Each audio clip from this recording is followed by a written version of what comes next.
pregunta que le están haciendo de última hora.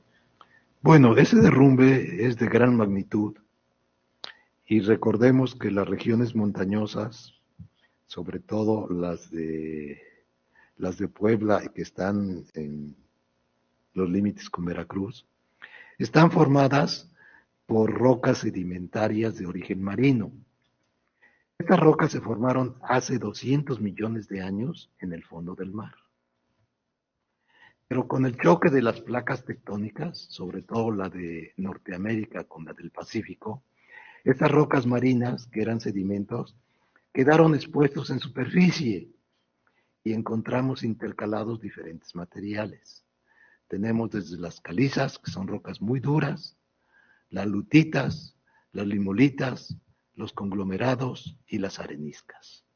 Como vienen intercaladas, cuando llueve mucho y se saturan algunos de estos materiales, por ejemplo las lutitas, que se forman de materiales muy finos como es el barro, se expanden y entonces generan superficies de deslizamiento.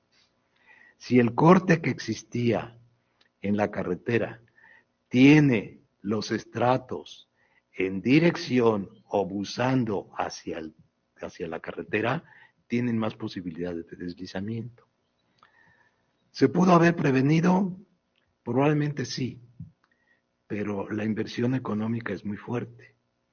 Los procesos de estabilización en estas zonas de regiones que tienen rocas de origen sedimentario son anclas, elementos de drenaje, como drenes horizontales o drenes transversales, concreto lanzado, reforzamiento, muros de contención, barrera de pilotes, en fin, hay una serie de procesos constructivos que se pueden emplear para poder prevenir este tipo de desastres.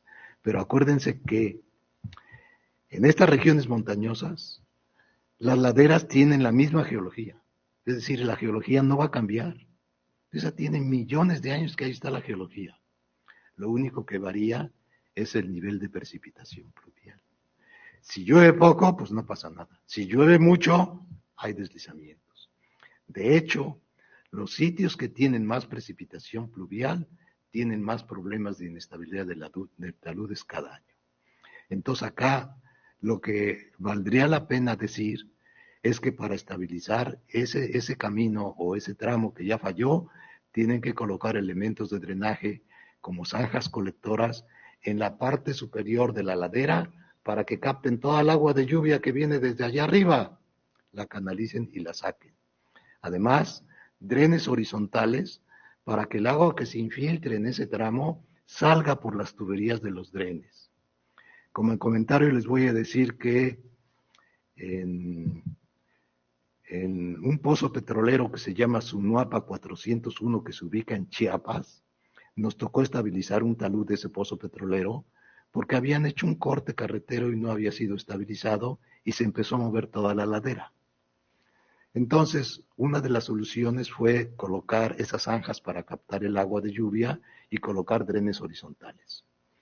Colocamos los drenes horizontales a lo largo de todo el talud y en época de secas apenas 2 o 3 escurrían así un chorrito de agua.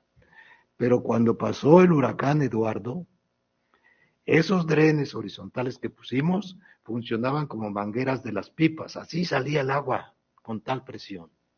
Eso indicaba que si no hubiéramos puesto los drenes, se hubiera fallado el talud. Entonces, son procesos constructivos que se tienen que analizar. Generalmente no es un solo proceso constructivo para estabilizar un talud, es una combinación de los mismos.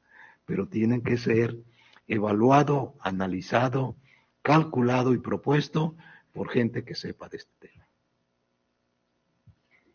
Muchas gracias.